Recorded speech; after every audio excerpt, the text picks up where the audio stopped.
A lot of talk about the guys that are running for the governorship. Interesting Siena poll coming out and showing that the approval ratings of Governor Cuomo are down. On the Republican side, some believe there is someone that would have a shot at beating Governor Cuomo, and she's not yet in the race. And yes, it is a she, former lieutenant governor with Governor Pataki Betsy McCaughey, who's on the line right now. Betsy, good morning. Thanks for coming on. Well, good morning. And I'm not a candidate for governor, but I am very grateful that you're giving me this time to talk with you and your very important listeners. Because the fact is, there should be a very, very vigorous effort to defeat Cuomo. He has left this state in shambles. Now, I do want to say I'm aware that you're not a candidate, but I think what I was saying is there are people campaigning for you to become a candidate.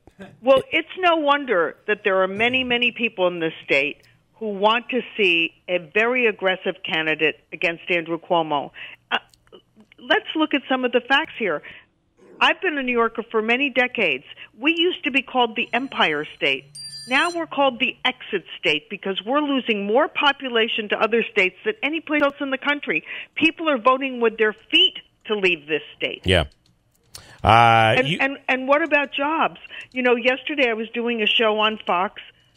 We were going to discuss fracking until the tragic school shooting. Look at this issue here.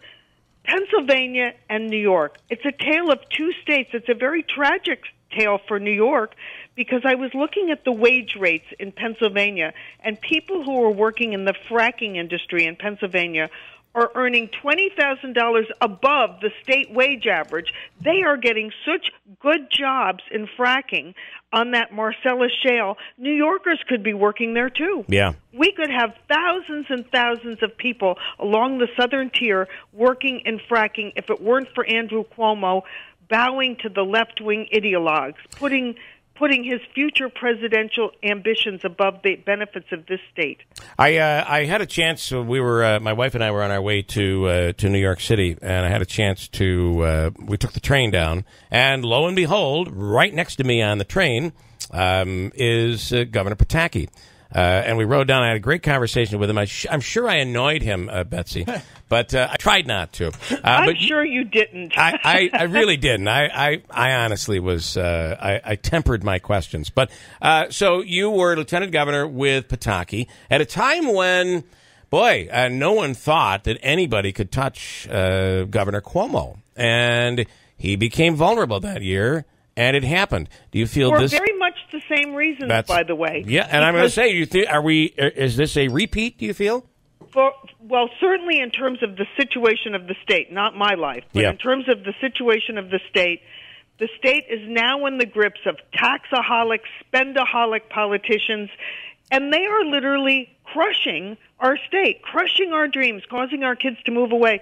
I was looking at the data comparing New York to Florida. Now, Florida is hardly a backwater. It is a nice place to live, and we're losing a lot of our New York residents to Florida.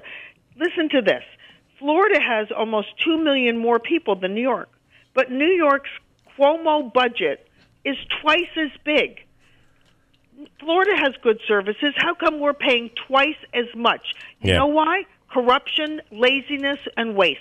Boy, I got to tell you, I don't know if you read the story today that in this trial, this corruption trial, which is very close to Cuomo, being said that the governor is basically out of control and a bully that needs to be challenged here.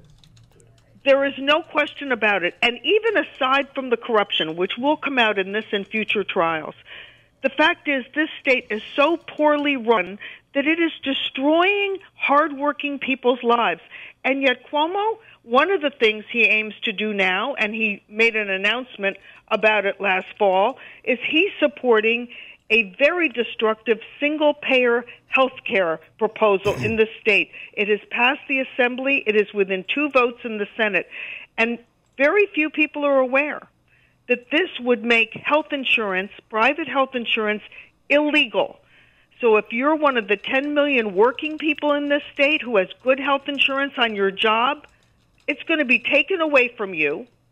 ripped out of your hands, and you're going to be sitting in a plastic chair in some clinic next to people who are collecting unemployment.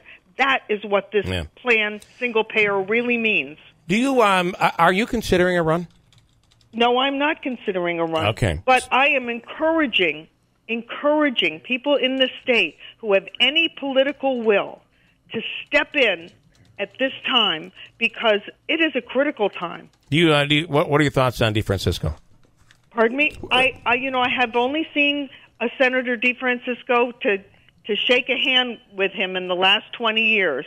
So I really can't comment on whether he's the right guy or not. Yeah. But I wish anyone well who is willing to take on Andrew Cuomo, because this state is near destruction. It's going to be a wasteland if he has 4 more years in office. I would assume you are against Startup New York. And I just want to ask you, how does a community like ours, and by the way, we're struggling with reaping the benefits. I mean, we have in some areas the auditorium here, an arterial project. We're seeing millions, over $1 billion that has come into this area, which is unlike we normally get kind of forgotten about here in upstate. Crumbs, yeah, as we Nancy get the crumbs. Pelosi would say. Yes, that's right. But I have to say, if you get rid of the Startup New York program, what would we do? We've got this nano project that isn't fulfilled yet. We've got the hospital project that's not fulfilled. Well, let me just point out.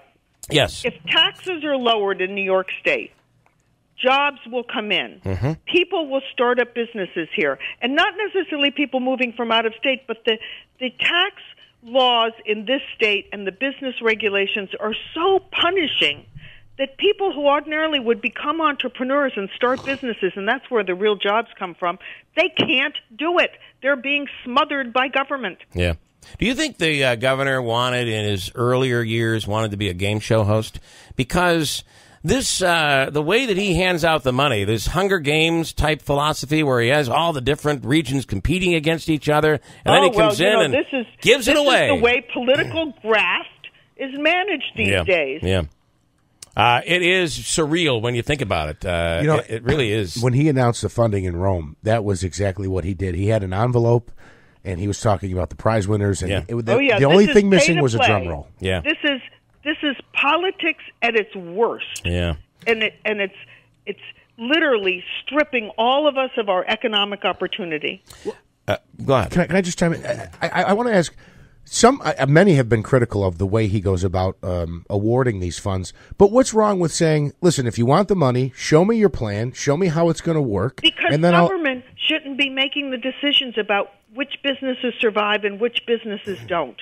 The free market does that. That's the fair way. Everybody starts on the same starting line, and you work hard and see who succeeds. If you're going to the government, though, for that type of assistance anyway. It's a world, though, Betsy. This is not just New York. I mean, we're the home of Remington Arms here, which, what's going on. If you've been following in the news, there's another story out of Bloomberg that says this is just the beginning. Remington announced on Monday they will be going into Chapter 11 and have borrowed money to be able to operate and move forward. But the money that was divvied out for Alabama, Huntsville, Alabama, to compete for a new plant, and by the way, similar thing down there, they're all arguing and upset because they handed over so much money. They have less than 500 jobs to show for it. And that's right. It's the same story. Yeah, same Those story. Politicians aren't any better. Yeah. But take a look at places like Texas and Florida with no income tax. Right. That's the idea. Yeah. Boy, there are a lot of people out there. I have someone writing in, Betsy is the one that can beat Cuomo. Still no chance. It ain't going to happen. You're not going to run. I have no plans to run, but I want to tell you something. I'd like to be on your radio show talking with New Yorkers as often as possible about these issues, because not one person I've heard of has challenged Cuomo on this single-payer cockamamie scheme that would take insurance away from 10 million New Yorkers. They work hard for their insurance. It's part of their benefits on the job, and he's going to take it away. It's outrageous. Betsy McCaughey, we appreciate your time, and we will do this again, all right? Thank you. Thanks so much. She's a toughie. You didn't ask if she was, what her background was. What do you mean? Well, I just assumed she's Irish. I don't know. I shouldn't make that assumption. You're like, what do you mean? So listen, Sudafed, heavy this morning. Okay, just bear with me.